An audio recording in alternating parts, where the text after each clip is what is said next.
በስመ አብ ወወልድ ወመንፈስ ቅዱስ አሐዱ አምላክ አመስራሁ ለሰኔ በዛቲ ዕለት አይረፈ አብይ ነቢይ ኤልሳዕ ወዝንቱ ቅዱስ ኮነ እምሃቲ አጸድ እማጻዳቲሆሙ ለእስራኤል እንተ ስማ አላሙት ወስመ አቡሁ ሳፋጥ ወተወልደ በገልገላ። አንድ አምላክ በሚሆን በአብ በወልድ በመንፈስ ቅዱስ ስም ሰኔ 20 በዚች ቀን በኬልቄዶን አውራጃ በቂሳርያ ሀገር የእመቤታችን የቅድስት ድንግል ማርያም ቤተ ክርስቲያን ያለ እንጨት ያለ ጭቃና ውሃ በሦስት ድንጋዮች በተወደደ ልጇ እጅ የታነጸችበት ዕለት ነው። ልመናዋ በረከቷ ወንዶችና ሴቶች ባሮቿ ከሆን ከሁላችን የክርስቲያን ወገኖች ጋር ለዘላለሙ ጸንቶ ይኑር አሜን።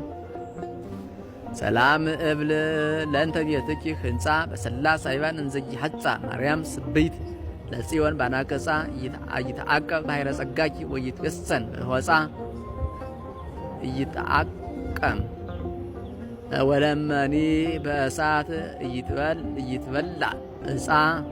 በዚች ዕለት ከገልገላ አውራጃ አለሙት ከምትባል ቦታ የሆነው የሳፋጥ ልጅ ታላቁ ነቢይ ኤልሳዕ አረፈ። የዚህም ነቢይ መጠራቱ እንዲህ ሆነ። ኤልያስ አልፎ ሲሄድ የሳፋጥ ልጅ ኤልሳዕን በፊቱ 12 ጥምድ አስጠምዶ ሲያርስ አገኘው። እርሱም በዚያ የተሾመ ነበር። ኤልያስም ሂዶ መጎናጸፊያውን በላዩ ጣለበት። ኤልሳዕም ጥማዱን ትቶ ኤልያስን ተከተለው። ኤልሳዕም አባቴ እወድሃለሁ፣ አንተንም እከተላለሁ አለው። ኤልያስም ብላቴናዬ አድርጌሃለሁና ተመለስ አለው። እርሱም ኤልያስን ከመከተል ተመለሰ። 12ቱንም ጥምድ በሬዎች ወስዶ አረደ። በላመ ፈጅ ጋኖችም ቀቅሎ ለሕዝቡ አቀረበላቸው። እነርሱም በሉ። ኤልያስንም ተከትሎ ሄደ። ብላቴናውም ሆነ። ብዙ ዘመናትን ሲያገለግለው ኖረ። ኤልያስም በሚያርግበት ጊዜ ኤልሳዕን ከአንተ ተለይቼ ወደ ሰማይ ሳልወጣ አደርግልህ ዘንድ የምትሻውን ለምነኝ አለው። ኤልሳዕም በአንተ ያደረ ሀብተ መንፈስ ቅዱስ እጥፍ ሆኖ ይደርብኝ አለው። ኤልያስም ኤልሳዕን ድንቅ ነገርን ለመንከኝ፣ ነገር ግን ከአንተ ተለይቼ ወደ ሰማይ ስወጣ ብታየኝ ይደርብህ፣ ከአንተ ተለይቼ ወደ ሰማይ ስወጣ ባታየኝ ግን አይሆንልህም አለው። ሁለቱም እየተነጋገሩ ሲሄዱ የእሳት ፈረስና የእሳት ሰረገላ መጣ። ወደ መካከላቸውም ገብቶ አራራቃቸው። ኤልያስም በመነዋወጥና በጥቅል ነፋስ እንደዚህ ወደ ሰማይ አረገ። ኤልሳዕም አይቶ የእስራኤል ኃይላቸውና ጽናታቸው አባ አባ ብሎ ጮኸ።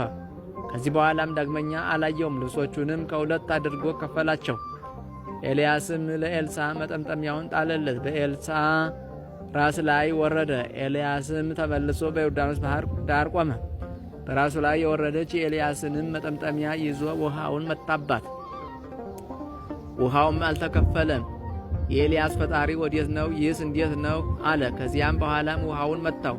ውሃውም ተከፍሎ ወዲያና ወዲህ ቆመ። ኤልሳዕም ተሻገረ። በዚህም ኤልሳዕ የመንፈስ ቅዱስን ሀብት በእጥፍ እንደተቀበለ ታወቀ። ኤልያስ የወንዙን ውሃ አንድ ጊዜ ከፈለ፣ ኤልሳዕ ግን 2 ጊዜ ከፈለ። ኤልያስ 1 ምውት አስነሳ፣ ኤልሳዕ ግን 2 ምውት አስነሳ። ከዚህ በኋላ ሂዶ ወደ ኢያሪኮ ገባ። የዚያች አገር ሰዎችም ጌታችን እነሆ እንደምታያት የዚች ሀገር ኑሮዋ ያማረ ነው፣ የአገሩ ውሃ ግን ክፉ ነው፣ ሴቶች ሲጠጡት ይመክናሉ አሉት። ኤልሳዕም ጨው ጨምራቸው አዲስ ሸክላ አምጡልኝ አላቸው። እነርሱም አመጡለት። ኤልሳዕም ወደ ውሃው ምንጭ ሂዶ ያንን ጨው በውሃው ምንጭ ጨመረው። እንዲህም አላቸው፣ እግዚአብሔር እንዲህ ይላል፣ እርሱን ከመጠጣት የተነሳ የሚሞት እንዳይኖር የሚመክንም እንዳይኖር ይህን ውሃ አጣፈጥኩት። ከዚያች ቀን ጀምሮ እስከ ዛሬ ድረስ ኤልሳዕ እንደተናገረው ያ ውሃ ጣፋጭ ሆነ። ከዚያም ሀገር ወደ ቤቴል ወጣ። ሲወጣም ከከተማው ሲወጡ ታናናሽ ልጆችን በጎዳና አገኘ። እነርሱም አንተ ራሰ በራ ውጣ እያሉ ይዘባበቱበት ጀመር። ወደ ኋላው ተመልሶ ባያቸው ጊዜ የእግዚአብሔርን ስም ጠርቶ ረገማቸው። የዚያን ጊዜ 2 ድቦች ከዱር መጥተው ከእነርሱ 42 ልጆችን ገደሉ። ከነቢያት ልጆች አንዲት ሴት ነበረች። ወደ ኤልሳዕም ጮኸች፣ ባሪያህ ባሌ ሞተ። ባሌ እግዚአብሔርን የሚፈራ ሰው እንደነበረ አንተ ታውቃለህ። ባለዳ 2ቱን ልጆችን ወስዶ ይገዛቸው ዘንድ መጣ አለችው። ኤልሳዕም አድርግልሽ ዘንድ ምን ትሻለሽ? በቤትሽ ምን አለሽ? አላት። ዘይት ካለበት ማሰሮ በቀር ለእኔ ለባሪያ ምንም የለኝም አለችው። ሄደሽ ከጎረቤትሽ ሁሉ የሸክላ ዕቃና ባዶ ዕቃዎችን ተዋሺ፣ አታሳንሺ። ወደ ቤትሽም ገብተሽ ባንቺና በልጆች ላይ ደጁን ዝጊ። በዚያ በሸክላ ዕቃም ዘይቱን ገልብጪው፣ የመላውንም አንስተሽ አኖሪው አላት። እርሷም ወደ ቤቷ ገብታ በልጆቿና በእሷ ደጃፏን ዘጋች።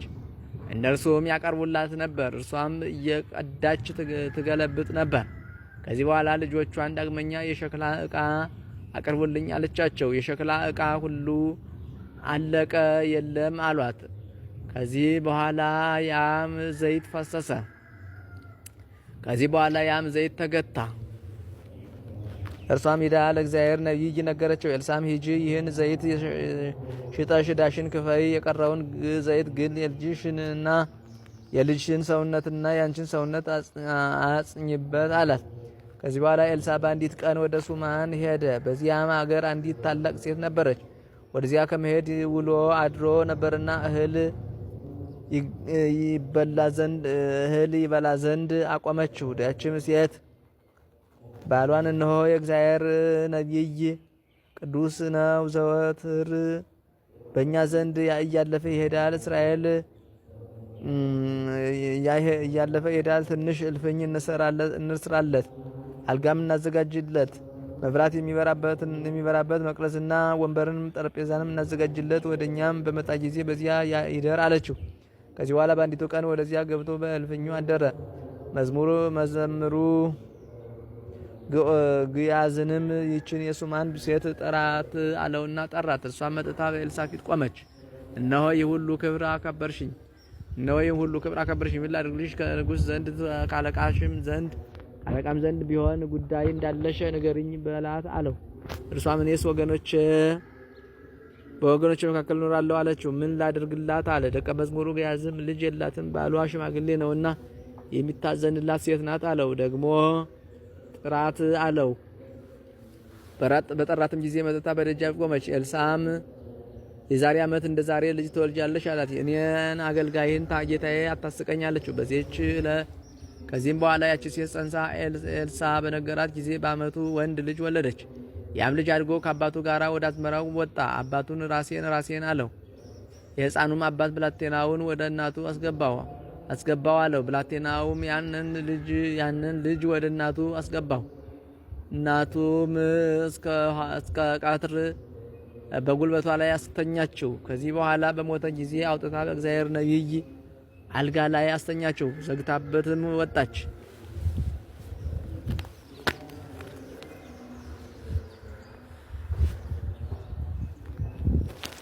ባሏንም ጠርታ ወደ እግዚአብሔር ነቢይ እሄዳለሁና አንድ አህያና ከብላቴኖች አንድ ብላቴና ስደድልኝ አለችው። ባሏም መባቻ ያይደለ ቅዳሜ ያይደለ ዛሬ ለምን ትሄጃለሽ አላት። እጅ ነሳው ዘንድ እሄዳለሁ አለችው። አህያውንም ጫኑላት። አገልጋዩንም ተነስ እንሂድ ባልኩ ጊዜ መሄድን አትከልክለኝና ተከተለኝ፣ ወደ እግዚአብሔር ነቢይ ወደ ቀርሜሎስ እንሂድ አለችውና ሄደች። ኤልሳም ያችን ሴት ስትመጣ ባያት ጊዜ ብላቴናው ግያዝን ያቺ ሴት ሱናማዊቷ ሴት ናት፣ አሁንም ሩጠ ሂደ ተቀበላት። ደህና ነሽን? ባልሽ ደህና ነውን? ልጅሽ ደህና ነውን? በላት አለው። እርሷም ደህና አለችው። ወደ ኤልሳም ዘንድ ወደ ተራራው ደርሳ እግሩን ያዘችው። ግያዝም ሊከለክላት መጣ። ኤልሳም ሰውነቷ አዝናለችና ተዋት፣ እግዚአብሔር ግን ነገሩን ሰውሮኛልና አልነገረኝም አለው። አታሳቀቀኝ ያልኩህ አይደለምን? በውኑ እኔ ካንተ ከጌታዬ ልጅን የለመንኩት መለመን አለን አለችው። ኤልሳም ግያዝን ወገብህን ታጠቅ፣ በትሬንም በእጅህ ይዘህ ሂድ። ሰውም ብታገኝ እንዴት ነህ አትበለው፣ እንዴት ነህ ቢልህም አትመልስለት። በትሬንም በሕፃኑ ግንባር ላይ አስቀምጣት አለው። የዚያም ሕፃን እናት እንዳልተውህ ያው እግዚአብሔርን በረከትህን አለችው። ኤልሳም ተነስቶ አብሯት ሄደ። ግያዝም በፊታቸው ይሄድ ነበር። ሩጦም ቀደማቸው። በትሩንም በዚያ ልጅ ግንባር ላይ ጣላት። ነገር ግን አልሰማውም፣ አልተናገረውም። ግያዝም ተመልሶ ኤልሳን ተቀብሎ ያ ልጅ አልተነሳም አለው። ኤልሳም ወደ ቤት ገብቶ ሕፃኑን ሙቶ በአልጋ ላይ ተኝቶ አገኘው። በሁለታቸውም ላይ ደጃፉን ዘግቶ ወደ እግዚአብሔር ጸለየ። ወደ አልጋውም ላይ ወጥቶ በዚያ ሕፃን ላይ ተኛ። አፉን ካፉ ላይ፣ ዓይኖቹንም በዓይኖቹ ላይ፣ እጆቹንም በእጆቹ ላይ አድርጎ በላዩ ላይ ተኛ። የዚያም ልጅ ሰውነቱ ሞቀ። ከዚህ በኋላ ተነስቶ በቤቱ ውስጥ ወዲያና ወዲህ ተመላለሰ። ዳግመኛም ወጥቶ በዚያ ልጅ ላይ ተኛ። እስከ 7 ጊዜም እንዲህ አደረገ። ከዚያም በኋላ ያ ልጅ ዓይኑን ገለጠ። ኤልሳም ግያዝን ጠርቶ ያችን ሱነማዊት ሴት ጥራት አለው። ጠርቷትም ወደ እርሱ ገባች። ኤልሳም እነሆ ልጅሽ ውሰጂ አላት። እርሷም ከእግሩ በላይ ወድቃ ሰገደችለት። ልጇንም ይዛ ወጣች። የሶርያ ሰው ንዕማንም ወደ እርሱ በመጣ ጊዜ በዮርዳኖስ ውሃ ከለምጹ አዳነው። ንዕማንም ብዙ እጅ መንሻ ወርቅና ብር ልብሶችንም አመጣለት። ከእርሱ ምንም አልወሰደም። ደቀ መዝሙሩ ግያዝም ተደፋፍሮ ንዕማንን ተከተለው። ምክንያትም ፈጥሮ ንዕማንን እንዲህ አለው፣ ከኤፍሬም ሀገር ከነቢያት ልጆች 2 ሰዎች መጥተውብኛልና 1 መክሊት ብርና 2 ልብሶች ስጣቸው ብሎሃል አለው። ንዕማንም 2 መክሊቶችንና 2 ልብሶችን ሰጠው። ኤልሳዕም ግያዝ ያደረገውን አውቆ ረገመው። የንዕማንም ለምጽ ገንዘብ ወዳጅ በሆነው በግያዝ ላይ ተመለሰ። በሰማርያም ረሃብ ጸና። ከሶርያ ሰዎች የተነሳ የአህያ መንጋ በ50 ወቄት ብር እስቲለወጥ ድረስ ኩሳ ርግብም የድርጎ 4ኛ በ5 ብር እስቲሸመጥ ድረስ በሀገራቸው የሶርያ ሰዎች ሰፍረው ተቀመጡ። በዚህ ነቢይ ጸሎትም በአንዲት ቀን ረሃቡ ተለወጠ፣ ጥጋብም ሆነ። በዘመኑ ብዙ ድንቆችና ታምራቶችን አደረገ። በሞተም ጊዜ በመቃብር ውስጥ አኖሩት። በዚያም ወራት የሞዓብ ሰዎች አገራቸውን ከበቡ። ይቀብሩትም ዘንድ ሌላ ሰውን አመጡ። አደጋ ጣዮችንም ባዩ ጊዜ የዚያን ሰው ሬሳ በኤልሳ መቃብር ላይ ጣሉት። የዚያም ሰው ሬሳ በኤልሳ አጽም ላይ ወረደ። የኤልሳ አጽም በነካው ጊዜ ያ በድን ድኖ በእግሮቹ ቆመ። ይህም ነቢይ በ4 ነገሥታት ዘመን ትንቢት ተናገረ። እሊህም ኢዮራም፣ አካዝያስ፣ ኢዩና ዮአስ ናቸው። የትንቢቱም ዘመን ከ50 ዓመት በላይ ነው። ክብር ይግባውና ጌታችን ኢየሱስ ክርስቶስ ወደ ዓለም ከመምጣቱ አስቀድሞ ትንቢት ተናገረ። ከዚህ በኋላም በሰላም አረፈ። ለእግዚአብሔር ምስጋና ይሁን፣ ያንም በጸሎቱ ይማረን፣ በረከቱም ከእኛ ጋር ትኑር ለዘላለሙ አሜን። ሰላም ለኤልሳ እምኀበ ኤልያስ ዘሰአለ ካየበተ መንፈስ ቅዱስ አመ ሰማየ ተላአለ ወበዝንቱ ረኪቦ አብየ ኃይለ ክልኤተ ጊዜ አንስኦ ሙታን ክህለ ወክልኤተ ጊዜ ፈለገ ከፈለ። በዚችም ዕለት የሰማዕት አርጣልስና የሚናስ ዘቡፍር መታሰቢያቸው ነው። በረከታቸው ከእኛ ጋር ትኑር ለዘላለሙ አሜን። በስመ አብ ወወልድ ወመንፈስ ቅዱስ አሐዱ አምላክ አመስራ ዋሚሩ ለወርሃ ሰኔ በዛቲ ዕለት ተስካረ በዓላ ለእግዝእትነ ቅድስት ድንግል በክሌ ማርያም ወላዲተ አምላክ። ወበዛቲ ዕለት ኮነ ሰማዕተ ቅዱስ ጢሞቴዎስ ዘእምሀገረ ምስር። ወበዛቲ ዕለት ገብረ መንክረ ቶማስ ሐዋርያ። ወበዛቲ ዕለት አይረፈ አብ ቅዱስ አባ ከላድያኖስ ሊቀ ጳጳሳት ዘእስክንድርያ።